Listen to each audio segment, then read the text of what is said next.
Primero, buenas tardes. Agradecer a la Universidad Menéndez Pelayo la posibilidad que nos brinda de comentaros algunas de las ideas. Yo la verdad es que he estado viendo las distintas ponencias o los títulos de las ponencias que han sido estos 2 días, y hay una cosa que me ha llamado poderosamente la atención, y que es que siempre que hablamos de energía, siempre hablamos de energía por el lado de la oferta, ¿eh? Y yo, una de las cosas que me gustaría que hoy pudiéramos hablar es la energía desde el punto de vista de la demanda, ¿eh? No solamente hablar de las redes, sino sobre todo hablar de las ciudades, hablar de la sostenibilidad y hablar de la nueva cultura de la energía. Y un poco lo que he querido enfocar en esta charla es algunos de los conceptos que ahora... ¿Se oye bien por ahí? ¿Me oís bien? Algunos de los conceptos y algunas de las ideas que hoy día estamos barajando, tanto dentro de lo que sería la progresión o el progreso de una compañía eléctrica, como las distintas ideas que están hoy día entre la sociedad. Y yo aquí he puesto un subtítulo, porque cuando me hablaron, es decir, tenemos que hablar de redes inteligentes, yo he ido colocando subtítulo de subtítulo de subtítulo, y al final he puesto uno que es hacia una nueva cultura de la energía, que yo creo que es lo que impera en muchos de los conceptos que estamos hablando. ¿Y por qué? Pues porque cuando tomamos muchas decisiones de inversión y pensamos en el futuro, pensamos en horizontes de 25, de 30, de 40, de 60, de 75 años. Y en ese horizonte hay muchas cosas que van a cambiar, y que van a cambiar no solo tecnológicamente, sino también culturalmente. La inmensa mayoría de la gente que veo aquí estáis en un proceso de difusión cultural a través de redes sociales, a través de fenómenos, vamos a llamarlo, digitales. Y cuando analizamos las posibilidades del futuro y no tenemos en cuenta que las cosas socialmente están cambiando, posiblemente estemos apostando por inversiones que antes de que finalice su vida útil se han quedado obsoletas. Y este es un poco uno de los leitmotiv que yo al menos intentaba plasmar en esta conferencia. Y la primera, hay 4 o 5 transparencias que sí me gustaría comentar con vosotros. Y es que estamos hablando de energía, y cuando hablamos de energía muchas veces nos olvidamos, porque estamos en un sistema de oferta, que hablamos de algo que es un bien básico, y que el consumo de fuentes de energía está muy por encima de la renovación de las fuentes, al margen que en mayo de 2013 superamos los 400 partes por millón de emisiones, lo cual también supone que tenemos que ser conscientes de lo que nos estamos encontrando. Este es un gráfico que hizo la Agencia Internacional de la Energía, en el cual estamos necesitando como 1 año y medio para poder digerir aquello que nos comemos en 1 año. Y este modelo no va a cambiar, fundamentalmente porque aquello que soportaba un modelo de crecimiento inferior a países desarrollados, como puede ser China e India, se han incorporado a un proceso de crecimiento que va a modificar sustancialmente lo que es el reparto de fuentes y el reparto de consecuencias.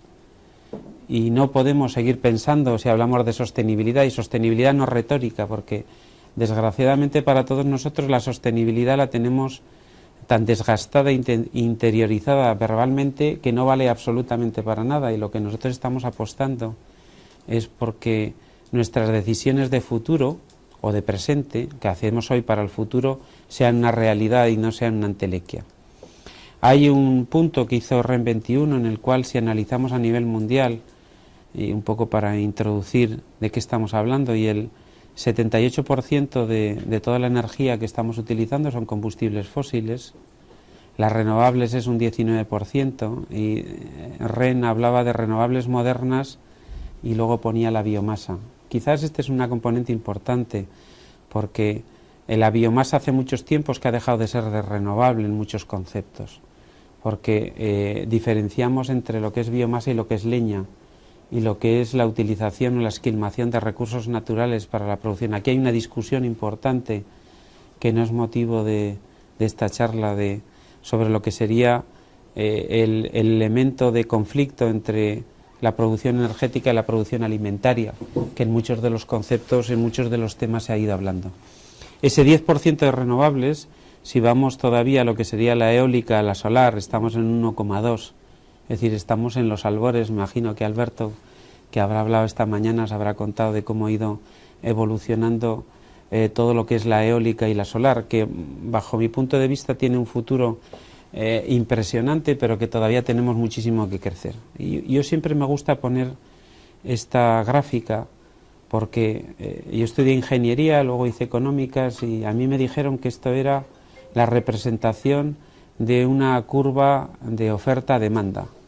Y cuando esto lo llevo a lo que sería el petróleo, pues nos encontramos con que si en el eje de abscisas es la demanda de petróleo, en el eje de ordenadas es el precio, empiezan a aparecer muchísimas cosas extrañas en los que fenómenos geoestratégicos o políticos referencian o introducen variables alucinantes, pues como podemos ver toda esta parte de aquí, en el cual del año 75, la primera crisis del 73 de la energía, estamos viendo como a incrementos de demanda corresponden bajadas de precio, a bajadas de demanda corresponden incrementos de precio. Cualquier economía que pretenda planificar su futuro en base al petróleo, lo que se va a encontrar es en un laberinto sin salida. Y si somos una economía como la española, en la que la dependencia del petróleo es total, estamos hablando de que nuestra dependencia energética está en el entorno del 80%, de que la dependencia al gas y al petróleo es prácticamente el 100%.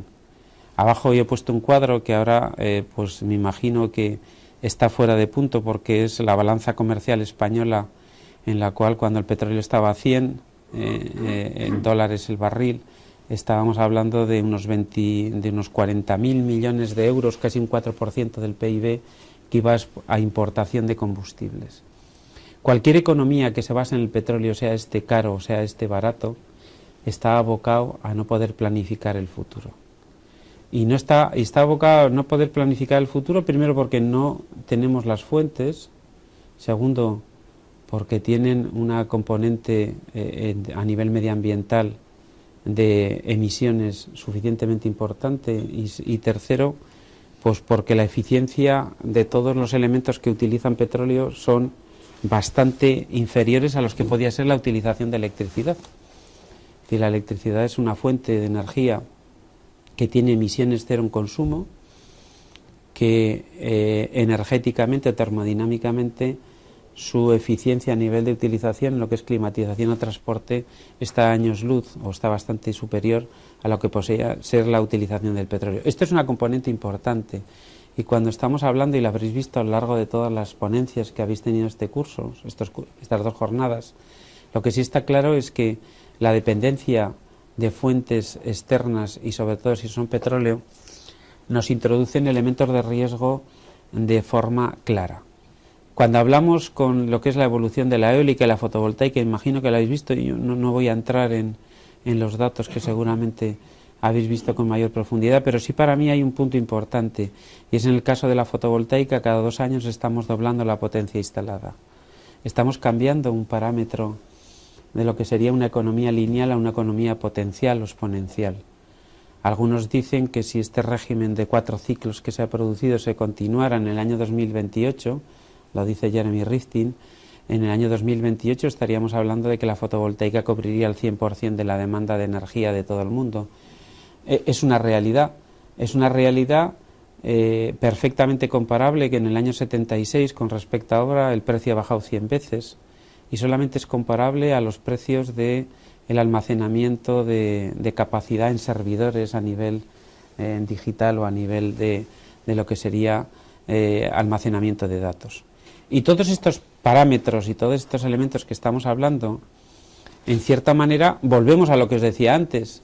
Seguimos hablando de oferta, nunca hablamos de demanda. Y de pronto nos encontramos con que el único experimento que se ha producido a nivel internacional y sobre todo a nivel europeo son los compromisos de la Unión Europea para el 2020, el famoso 20-20-20 para el 2020, no sé si era una canción del verano o es que rimaba. Estamos hablando de un 20% de la energía final con energías renovables, de reducción de un 20% del consumo de energía y reducción de un 20% de emisiones. Pero los tres conceptos obedecen a algo distinto. Obedecen a estar hablando desde el punto de vista de la demanda. Y en este punto yo creo que hay un elemento fundamental. Estamos en un modelo energético en el cual, como buena sociedad de abundancia, pensamos que cualquier demanda que tengamos va a ser cubierta por la oferta que tenemos disponible. Ustedes pidan que la oferta funcionará para cubrir la demanda. Creo que el futuro, tanto por gestionabilidad de fuentes como por otros conceptos, estamos hablando de un perfil distinto, y es que la demanda se tendrá que adaptar a la oferta disponible.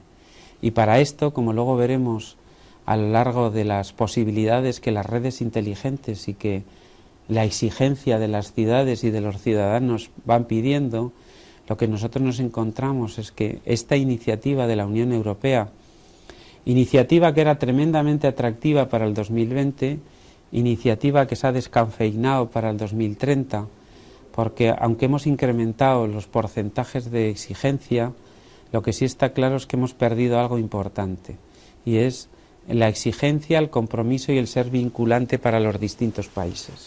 Y cuando algo no es vinculante a nivel político, no vale absolutamente para nada. Y esto es una realidad con la que nos vamos a encontrar. Y aquí os he puesto en Objetivos 2020 en verde. Es posible que a nivel de la Unión Europea, más que posible, la aportación de energías renovables se cumpla al 20%, la reducción de emisiones de CO2 se cumpla al 20%, y está en duda lo que sería el tema de la eficiencia energética, y para eso en el año 2012 sale la Directiva de Eficiencia Energética, aparte de otras directivas que salieron antes, que lo que pretende es dinamizar todo este juego. En la parte de al lado tenemos lo que yo pienso que es el cumplimiento a nivel español. No vamos a cumplir la aportación de energías renovables del 20% por una sencilla razón, porque el cociente es el resultado de dividir el numerador por el denominador. Si el numerador no crece y el denominador, si estamos en recuperación económica, crece, lo que está claro es que el resultado de la división no va a crecer.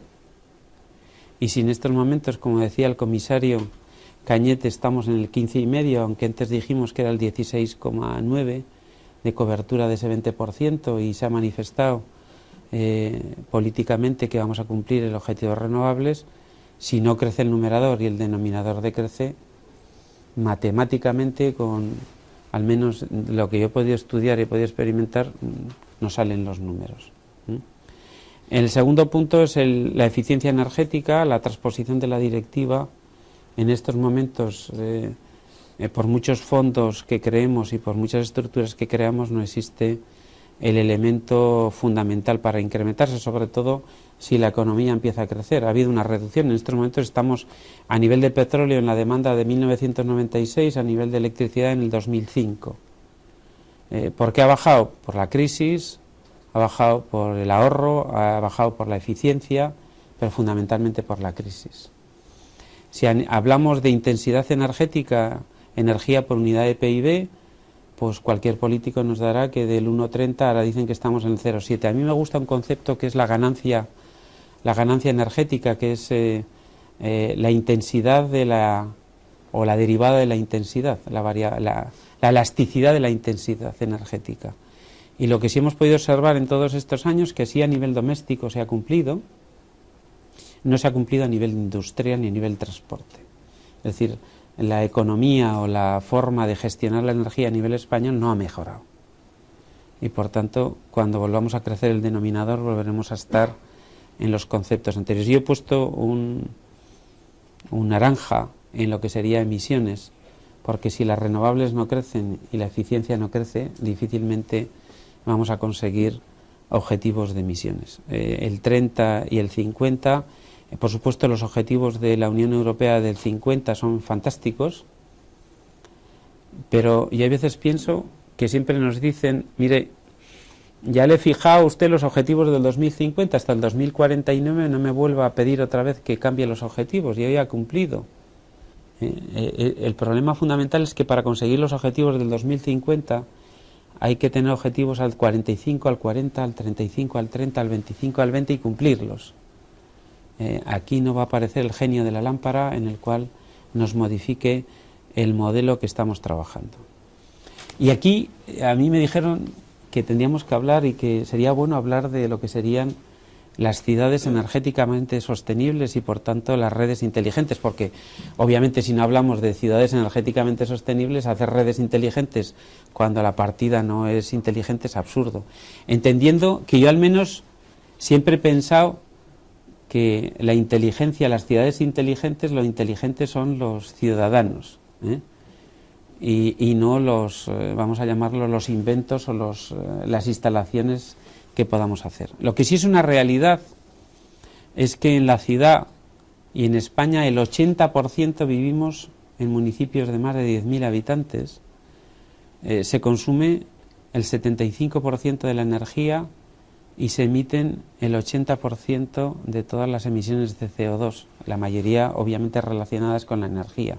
Y todo esto en una superficie que es un 2% de la superficie nacional, lo cual tenemos un conflicto y tenemos un elemento súper atractivo para poder gestionar. Y sobre todo ahora que estamos a, no sé si a 80 días, 80 y tantos días de unas elecciones municipales, que al menos yo, por lo que he ido viendo con los distintos programas electorales, que no existe ninguno, pero al menos de las ideas que se están vertiendo, hay algunas, vamos a llamarlo, algunos cambios de tendencias que teníamos antes.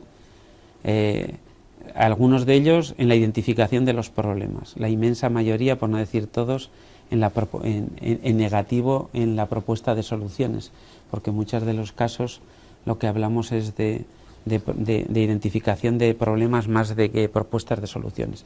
Y dentro de ese entorno urbano se incorporan dos elementos para mí importantes que están modificando todo lo que es el modelo energético.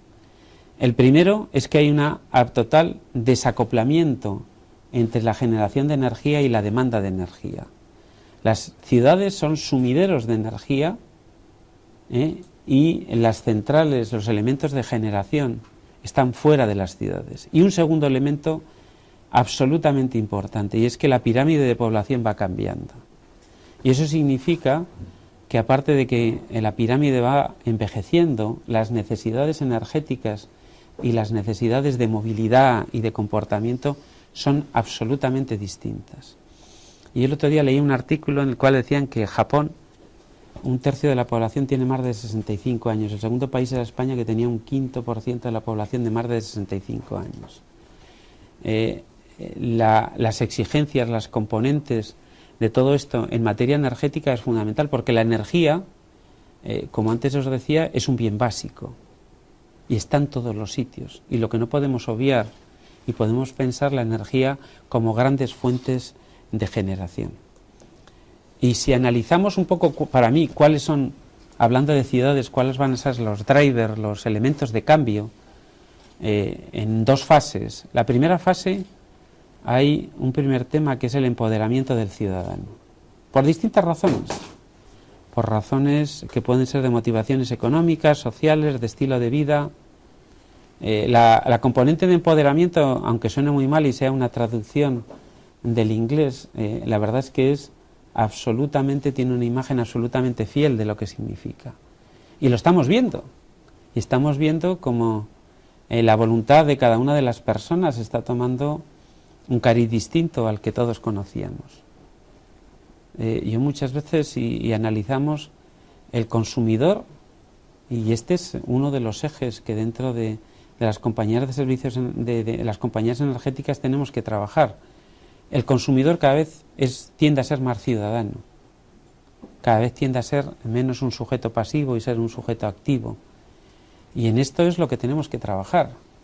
Ir contracorriente, aparte de ser muy cansado, porque llega un momento en que cuando te cansas de dar paladas acabas cayendo por la cascada para abajo, ir contracorriente es absurdo. y tomar decisiones contracorrientes es todavía más absurdo. Y mantener posturas hieráticas o a través de una atalaya es hambre para hoy o pan para hoy, hambre para mañana. Y este es un punto importante que para nosotros es un elemento fundamental a la hora de decidir. El segundo punto es el compromiso de la sostenibilidad. No la sostenibilidad retórica que antes os decía, que cualquier empresa, cualquier iniciativa, cuando tú le pones la palabra sostenibilidad, medioambientalmente sostenible, crecimiento sostenible, que es uno de los puntos en discusión ahora, cómo un crecimiento puede ser sostenible. En realidad lo que tendría que ser sostenible es el desarrollo, no el crecimiento, porque cualquier crecimiento exige una exigencia de recursos naturales. Cuando antes estábamos hablando cuál es el límite, pues seguramente el límite no es energético, el límite será el agua dulce, o serán los fosfatos, o serán los nitrógenos, o será lo que queráis. Pero lo que sí está claro es que tenemos que empezar a adoptar criterios pensando en el futuro. Y dentro de esta componente para mí hay un punto fundamental.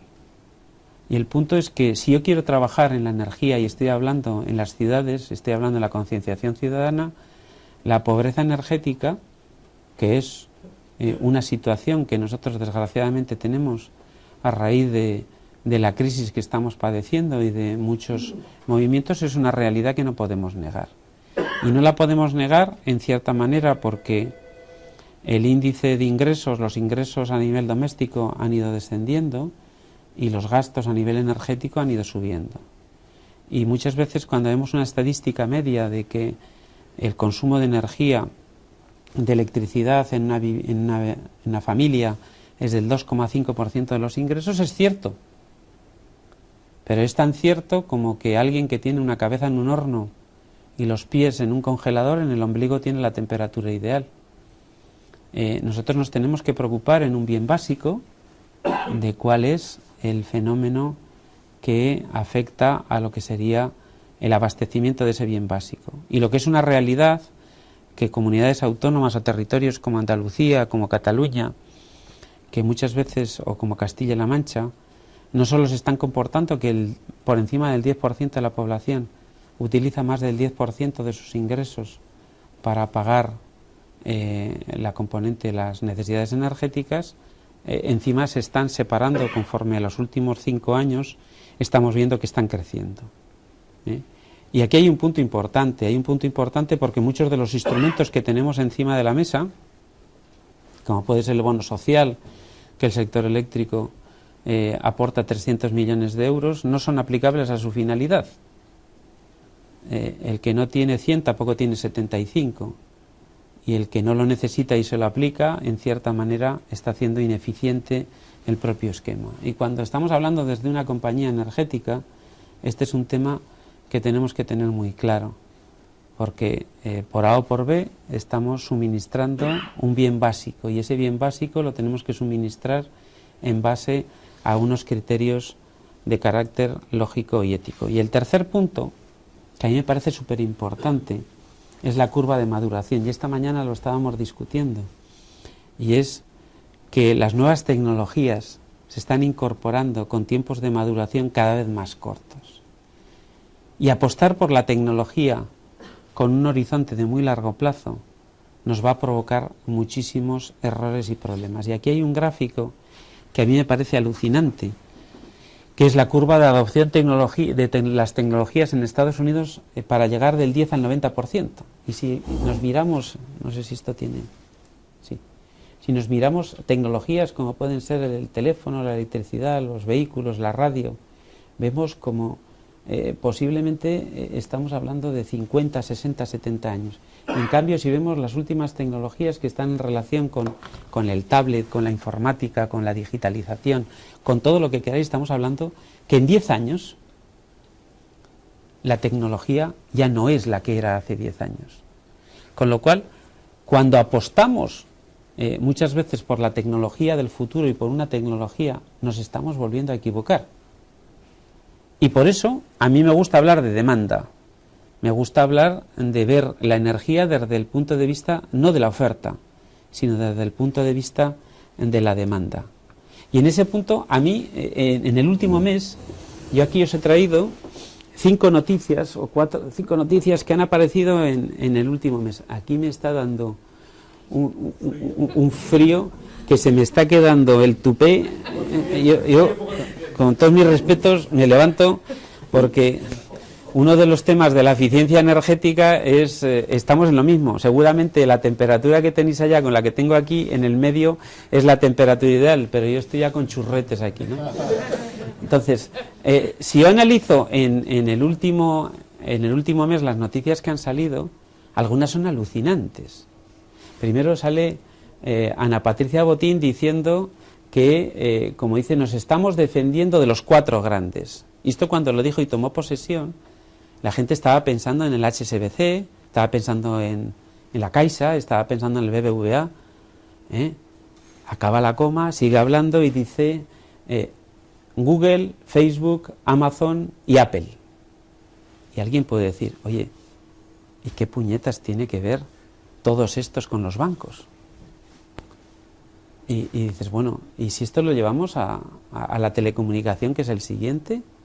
Y nos encontramos con que uno pone la red de ADSL y otro pone los contenidos. ¿Y si lo llevamos al tema eléctrico? Y yo como compañía eléctrica resulta que estoy poniendo la red y luego la energía o la cobertura de la demanda me la da otro.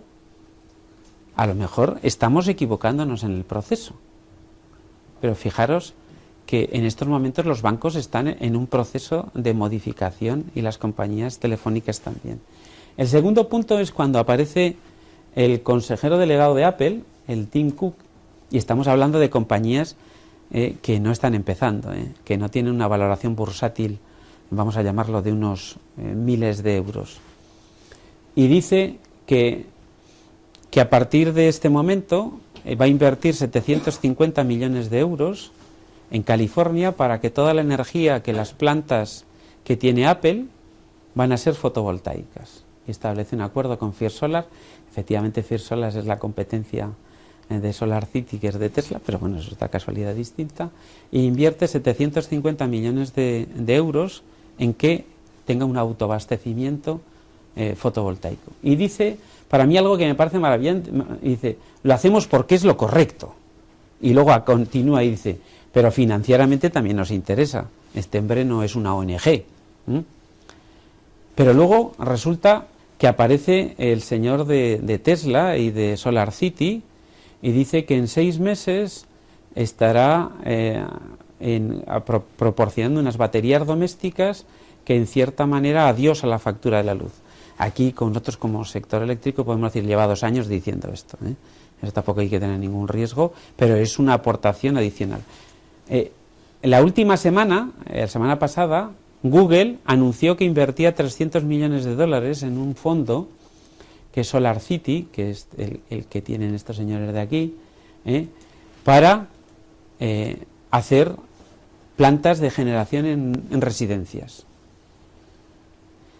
Que nadie piense que el señor de Google hace esto para, en cierta manera, tener una ONG y ser una apuesta por las no emisiones. Esto lo hace como equity, lo hace como aportación económica a un fondo de inversión. O lo que podía ser las declaraciones del presidente de la fundación, en el cual decía que las ciudades tenían que tener, ya que estamos en elecciones recientes, un objetivo de emisiones cero. Esto es un concepto claro de por dónde van cambiando los temas. ¿Y por dónde van cambiando? Si yo miro cuál era el modelo eléctrico, ya que estamos hablando de electricidad, pues es un modelo, vamos a llamarlo telescópico, en el cual teníamos plantas de potencia, tanto al principio, obviamente, termoeléctricas o hidráulicas, en las cuales se van incorporando tanto viento como solares en lo que sería transporte, partes que van a distribución, y al final todo esto se distribuye o tiene una componente que va a lo que sería el consumidor.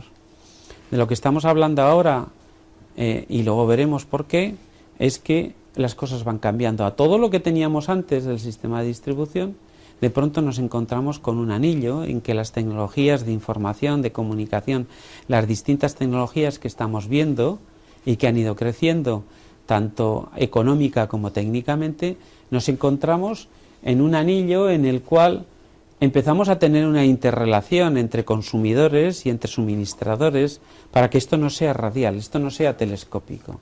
Y nos encontramos con una red de distribución que antes era radial, telescópica, y ahora es un tipo web, o será un tipo web, porque todavía no lo es. ¿Y en base a qué? En base a que a través de este anillo hemos ido incorporando, o se van incorporando en distintos conceptos que hoy día, en muchos de los casos, energéticamente son viables, y en otros económicamente también, y algunos están en fase de que económicamente lo sean. Y estamos hablando de primero un elemento fundamental, que son los contadores inteligentes, porque hay un tema muy claro. Lo que no se mide no se conoce. Y si yo quiero tomar decisiones a la hora de cómo voy a gestionar mi demanda, lo primero que tengo que saber es cómo consumo, dónde consumo y cuáles son las capacidades que tengo para poder gestionar la propia demanda. A todo esto que serían los contadores inteligentes, que como muy bien sabéis, hasta el 2018 está previsto que se cumpla, que todos los contadores tengan, vamos a llamarlo, una concepción de saber hora a hora y de tener una información de lo que está pasando a nivel bidireccional hacia adentro y hacia afuera, pues lo que estamos es en un proceso de instalación de este tipo de contadores. Y aquí intervienen tres conceptos para mí importantes, al margen de lo que serían la incorporación de tecnologías de eficiencia. Hoy día, ahorrar energía, ser más eficiente, no es un problema tecnológico, es un problema político o normativo. Tenemos tecnologías suficientes para reducir la demanda más del 50%. Si no lo hacemos, es porque, en cierta manera, no encontramos los elementos necesarios que nos obliguen, recomienden, culturicen, aconsejen. Aquí cada uno puede aplicar lo que quiera. La letra con sangre entra o lo que queráis. Pero lo que sí está claro, yo al menos soy un firme partidario de las teorías de Ramsey, en las cuales decía que la política fiscal tiene que ser activa.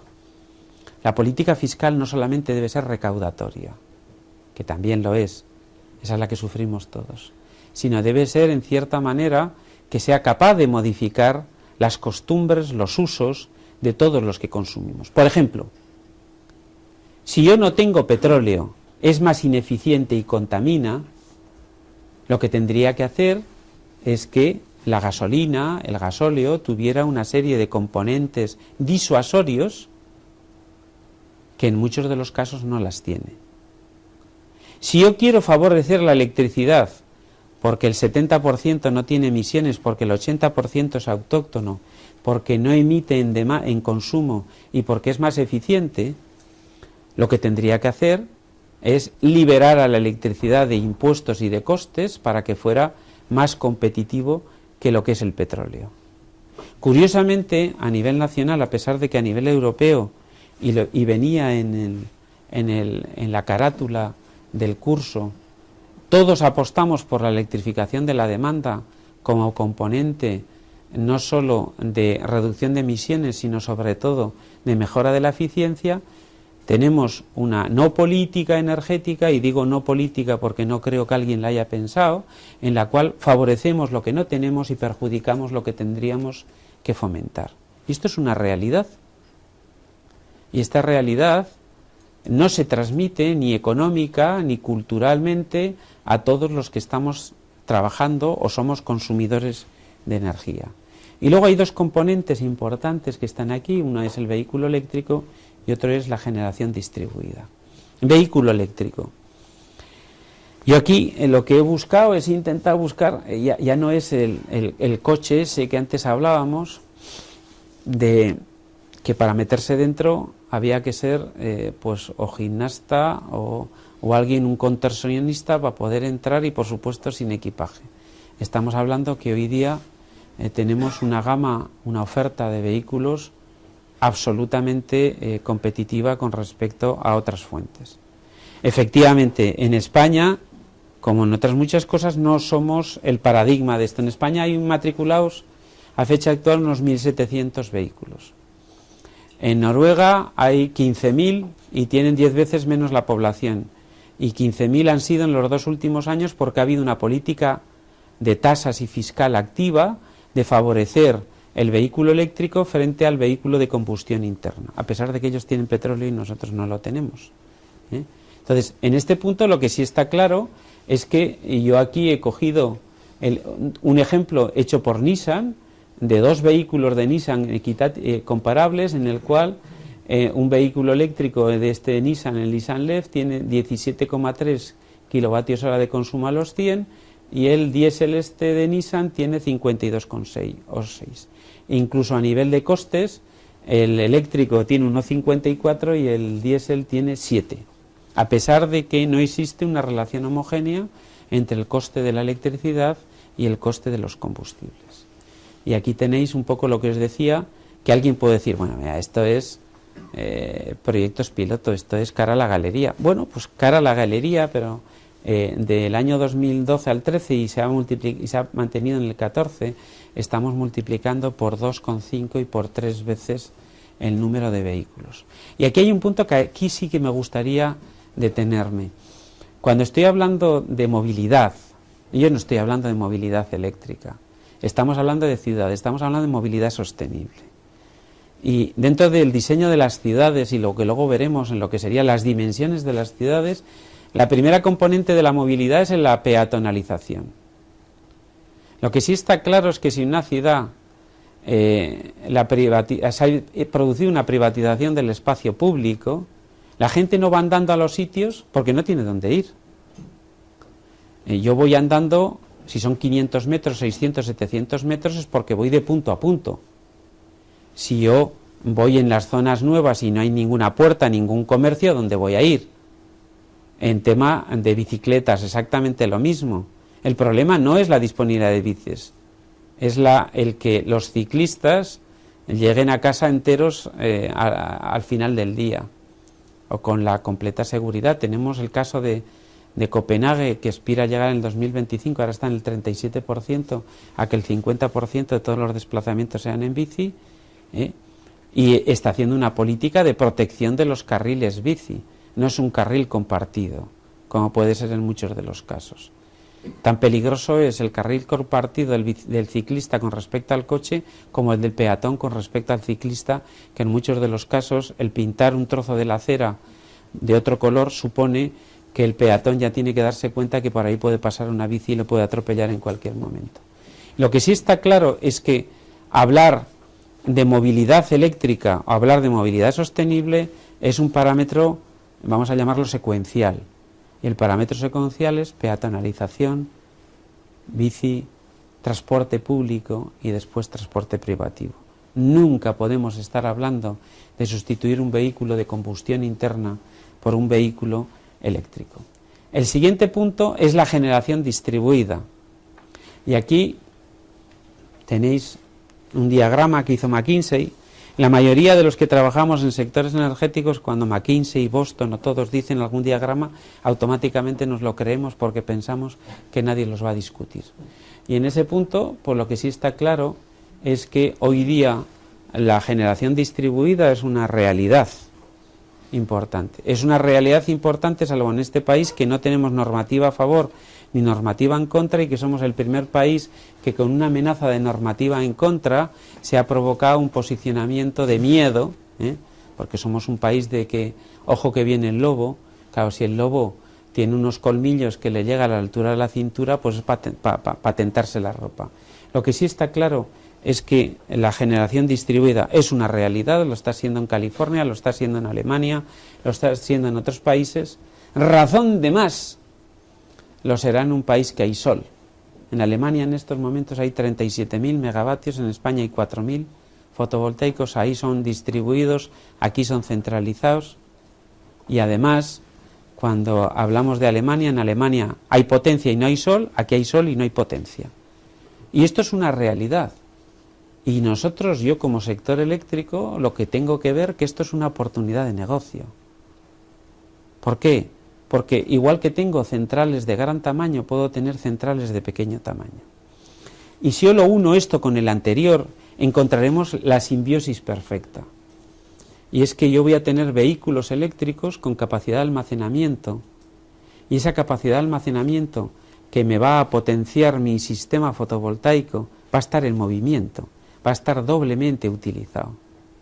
Ya no es una instalación fotovoltaica con unas baterías en mi casa, es una instalación fotovoltaica con unas baterías que se mueven.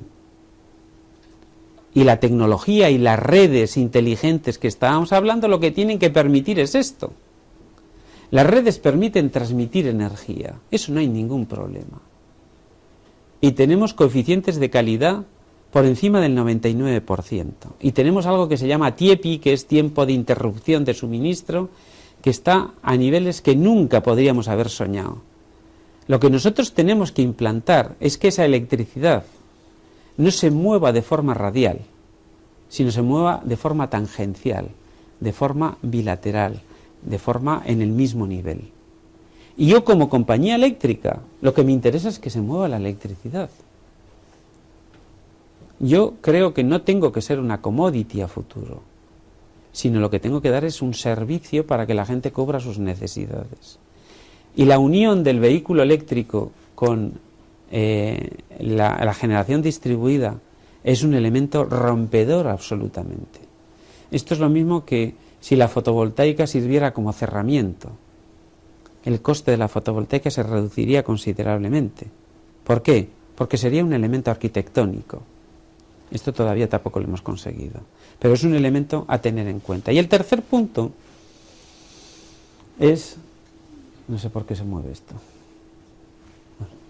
El tercer punto es la rehabilitación de edificios. En España hay 20 millones de hogares, 20 millones de viviendas, de las cuales solamente el 5% cumplen la normativa actual a nivel de rendimientos energéticos. Y si me voy a la normativa del año 79, que fue la famosa NBCT 79, que fue la que cambió el modelo de constructivo en España, es el 15%. Y si analizo las directivas europeas y todo lo que está pasando en Europa, nos encontramos con algo muy cercano, que en el 2018 y el 2021 va a empezar a aparecer una figura que es los edificios de consumo casi nulo. Entonces, si empiezo a hablar de los edificios de consumo casi nulo, no puede ser solamente como reducción, como ahorro y eficiencia energética, tengo que tener generación. Entonces empezamos a ver que la realidad es aquello de la economía verde que alguien vendía, no los brotes verdes, la economía verde, tienen muchísima consideración a la hora de generar valor. Es curioso que en Alemania el 60 y tantos % de las obras que se están haciendo en construcción sean en rehabilitación. En España es un 16%. A pesar de tener, vamos a llamarlo, un exceso de oferta dentro de la burbuja inmobiliaria importante. Seguimos sin trabajar y tener que el 85% no cumplen la reglamentación del 79 y que el 95% no cumplen la reglamentación actual. Ojo, lo que no podemos hacer es cometer errores que cometimos en el pasado. La componente energética no debe ser la única componente de rehabilitación de viviendas. Ni de viviendas ni de edificios. Yo recuerdo que hace muchos años, cuando empezaron a hacerse las incineradoras, la gestión de las basuras se apoyaba, igual que pasó con los purines. Se trataban los purines para poder vender la electricidad con una prima, y el negocio era vender electricidad, no era el tratamiento de purines. Acabamos confundiendo que el subproducto acabe siendo el producto, que el residuo acabe siendo el producto. Y en este punto lo tenemos que tener claro. Existe un mercado impresionante de valorización de los propios edificios, pero no puede ser en base a que tenemos una energía cara y que la energía nos lo puede hacer. Una renovación, una rehabilitación de un edificio, vamos a llamarlo centralizado, puede estar en 25 años de payback. Alguien puede decir, pues vaya, ya, pero es que estamos hablando que una hipoteca está en 35 o 50 años, con lo cual prácticamente la rehabilitación lo generaría la parte energética. Pero estaríamos cometiendo un error. La energía no debe ser el eje fundamental para la rehabilitación de edificios. hay criterios de habitabilidad, ascensores, accesos, hay criterios de valor del propio edificio. Pensar que hay 1 millón de edificios públicos que les va a afectar al 2021 en su totalidad los edificios de consumo casi nulo. Nuestros mandatarios, ahora que vamos a elecciones municipales, tendrían que tener una componente perfectamente clara de proponer en sus programas electorales cuál va a ser el tratamiento de los edificios o el tratamiento de las propias ciudades a nivel de edificación. Y todo esto que estamos hablando está relacionado con ser ciudades energéticamente sostenibles y con redes que van a permitir que el intercambio de la energía sea de forma paralela o bidireccional. Y el tercer punto, que a mí me parece un punto absolutamente necesario. Nosotros estamos hablando de ciudades. Y aquí hay un ejemplo, y esto es una fotografía de Málaga, del barrio del Sojo, en el cual estamos trabajando. Barrio del Sojo, que ahora es el barrio de las letras, y en las cuales estábamos trabajando en lo que serían las actuaciones integrales de la ciudad. A ver, es que esto tiembla. Ese es el efecto térmico de... Y dentro de aquí estaríamos hablando de, en un primer nivel bajo, de la rehabilitación de edificios, de escala barrio, de la regeneración del espacio público y en algo importante. En las ciudades, los barrios, que es por donde tenemos que trabajar, o como en Barcelona se han definido las supermanzanas, tenemos que empezar a recuperar la dimensión humana de la ciudad. Y cuando hablamos de dimensión humana, es en todos los conceptos, no solamente es en un concepto a nivel sociológico, es un concepto a nivel de velocidad. Yo no puedo sustituir aceras por carreteras. La velocidad de una ciudad tiene que ser la velocidad que marquen las personas, no los vehículos. Las dimensiones de las obras tienen que estar en relación con la gente que viva. Y aquí lo que estamos hablando es que si yo necesito tener redes inteligentes, lo que tengo que tener es ciudades sostenibles. Y a mí lo que me parece atractivo dentro del tiempo que estamos viviendo es que, al menos yo en los foros en los que voy manteniendo una presencia, estoy viendo que las ciudades están cambiando de proposiciones, están cambiando de propuestas. Experiencias como puede ser Rubí en Barcelona, en que todos los grupos políticos han apoyado una iniciativa de Rubí Virilla, experiencias como la de Córdoba, experiencias como la de Málaga, experiencias como la de Barcelona, la de Santander.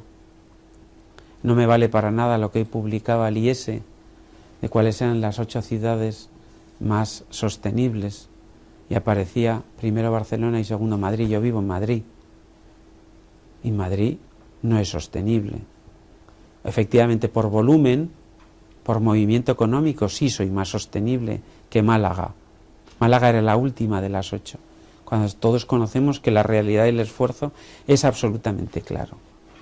No podemos modificar o considerar una ciudad energéticamente sostenible si yo no trabajo en la unidad de construcción de la propia ciudad, si yo no trabajo en la regeneración de los barrios, si yo no trabajo en la diversidad de las propias ciudades. Y aquí interviene algo que os decía al principio, el empoderamiento del ciudadano y la concienciación de la sociedad. Y esto lo está diciendo alguien que trabaja en una compañía eléctrica. Hombre, no todos los que trabajamos en una compañía eléctrica somos igual de raros, ¿eh? Hay algunos que son más raros y otros son menos raros, pero de todo tiene que haber en la viña del Señor. Lo que sí está claro es que esto es una propuesta de generación de valor.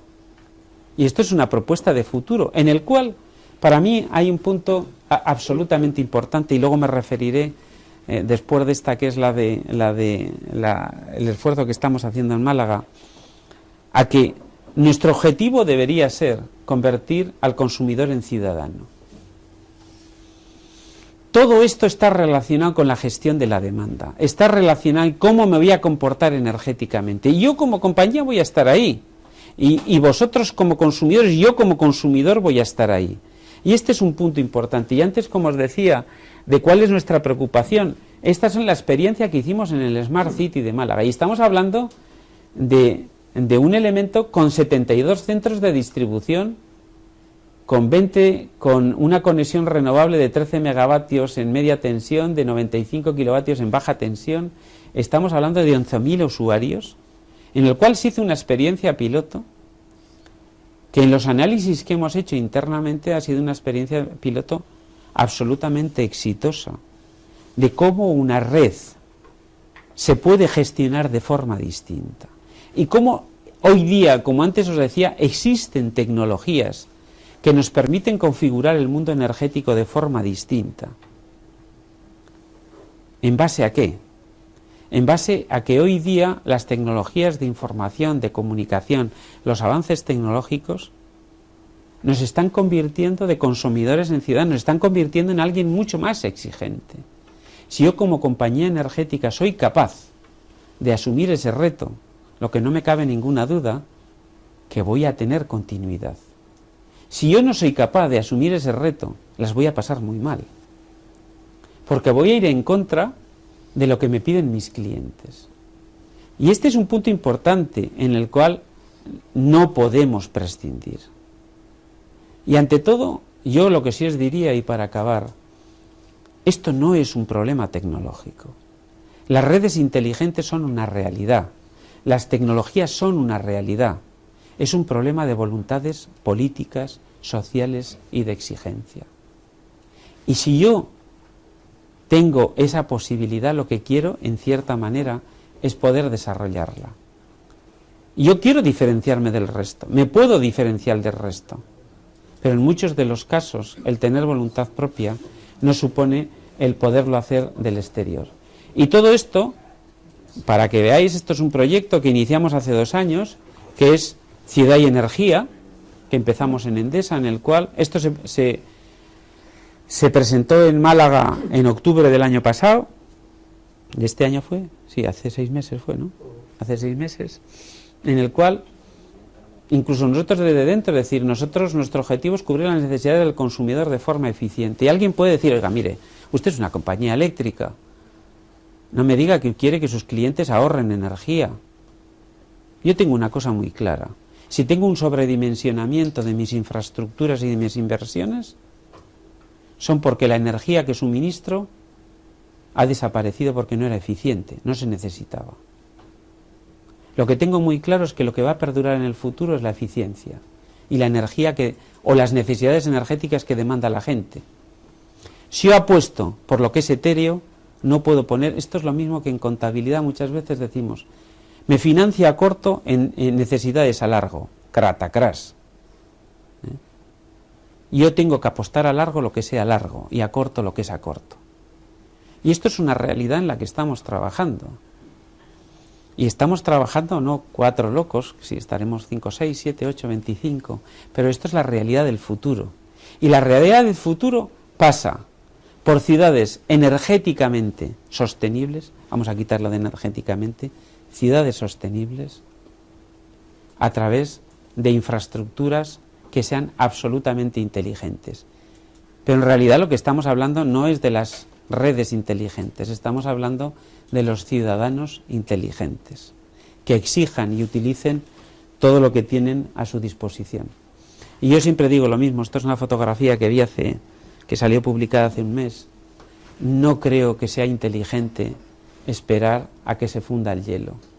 Creo que tenemos que reaccionar muchísimo antes de lo que tenemos. Y en un curso como este, en el que hemos estado analizando y habéis estado analizando todo lo que era la oferta de energía, yo lo único que pretendía es darle la vuelta y hablar de la demanda. Hablar de vosotros que consumís y no de vosotros que generáis energía eléctrica. Yo tengo una cosa muy clara: el mundo es de las personas y no de las infraestructuras.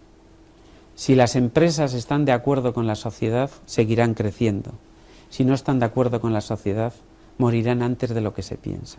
Y en ese punto es el reto que estamos desarrollando. Gracias por vuestra atención.